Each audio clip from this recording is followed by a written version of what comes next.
সনাতনী সাধু সন্ন্যাসী সহ ভারত সেবাশ্রম সংঘ সনাতনী প্রতিষ্ঠানের প্রতি অন্যায়ের বিরুদ্ধে মেমারিতে স্বাভিমান যাত্রা। এই স্বাভিমান যাত্রায় অংশগ্রহণ করেন মহামণ্ডলেশ্বর শ্রীমৎ স্বামী পরমাত্মানন্দজি মহারাজ। সনাতনী সাধু সন্ন্যাসী সহ ভারত সেবাশ্রম সংঘ ও সনাতনী প্রতিষ্ঠানের প্রতি অন্যায়ের বিরুদ্ধে মেমারিতে স্বাভিমান যাত্রা। মাতা কি জগৎ বিখ্যাত অরাজনৈতিক অসাম্প্রদায়িক মানবতার সেবায় নিয়মিত রামকৃষ্ণ মিশন ও ভারত সেবাশ্রম সংঘের উপর আক্রমণ হলো কেন? জবাব চাই, জবাব দাও। সাধু সন্তের অপমান সইছি না, সইব না। এই স্বাভিমান যাত্রায় অংশগ্রহণ করেন মহামণ্ডলেশ্বর শ্রীমৎ স্বামী পরমাত্মানন্দজি মহারাজ।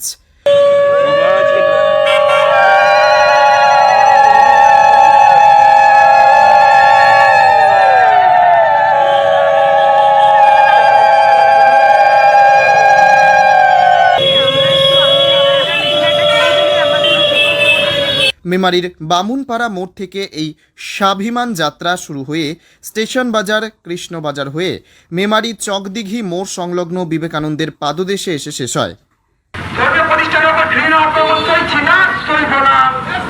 কার্তিক মহারাজের অপমান করা হলো কেন? জবাব চাই, জবাব দাও। ভারত মাতা কি ধর্মীয় রক্ষা, জাতি রক্ষা, সবাই এসো এক ছাতায়। ভারত মাতা কি, ভারত মাতা কি। কার্তিক মহারাজের অপমান করা হলো কেন? জব চাই, জব দাও। সমস্ত মহারাজের উপর আক্রমণ করা হলো কেন? জব চাই, জব দাও। এই সনাতনের উপর আক্রমণ করা হচ্ছে কেন? জব চাই, জব দাও। কিছুদিন আগে নির্বাচনী প্রচার মঞ্চ থেকে আমাদের মাননীয় মুখ্যমন্ত্রী সাধু সন্তদের নাম করে পশ্চিমবঙ্গের বিভিন্ন মুখ্য ধর্মীয় প্রতিষ্ঠানগুলোকে টার্গেট করে রামকৃষ্ণ মিশন, ভারত সেবাশ্রম, ইসকন এদেরকে টার্গেট করে যে অশালীন মন্তব্য করেছেন, যে অভিযোগ করেছেন, যে মিথ্যে বিবৃতি দিয়েছেন, তারই বিরুদ্ধে আজকে আমরা এখানে প্রতিবাদ ধ্বনিত করছি। কিছুদিন আগে কলকাতায় সন্তদের যে স্বাভিমান যাত্রা হয়েছে, জেলায় জেলায় বিভিন্ন জায়গায় সেই স্বাভিমান যাত্রাকেই আরও বিস্তৃত করে দেওয়া, মানুষের কাছে পৌঁছনো, এই অন্যায় ভোট জেহাদ থেকে সাধু সন্তদের মুক্ত করা এবং নোংরা রাজনীতি থেকে তাদেরকে মুক্ত করবার প্রয়াসেই এবং এই মুখ্যমন্ত্রীর যে বক্তব্য তার বিরুদ্ধে প্রতিবাদ স্বরূপ আজকে এখানে স্বাভিমান যাত্রাই হচ্ছে। মুখ্যমন্ত্রীর কাছে আজ আর রাজনৈতিক কোনো এজেন্ডা নেই।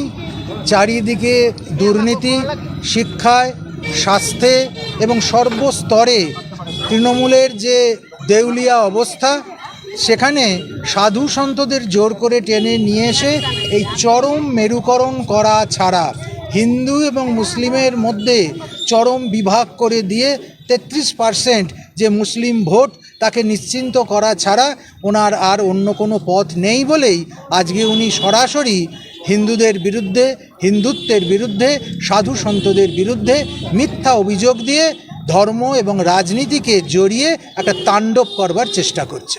আমরা যারা সন্ত, তারা দেশের জন্য, দশের জন্য জীবন উৎসর্গ করেছি, সংসার ছেড়ে এসেছি, তাদেরকে সরাসরি এইভাবে রাজনীতির সঙ্গে যুক্ত করে দেওয়াটা অন্যায়।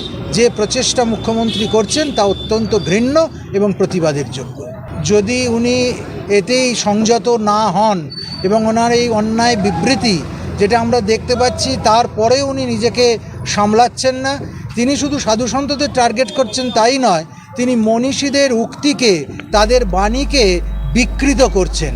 যেখানে ঠাকুর শ্রীরামকৃষ্ণ দেব বলে গেছেন যে টাকা মাটি, মাটি টাকা, যত মত তত পথ, সেখানে ভগবানের এই প্রত্যক্ষ দুটো উক্তিকে মিলিয়ে মিশিয়ে ইচ্ছাকৃতভাবে তিনি বলেছেন যত মাটি তত টাকা।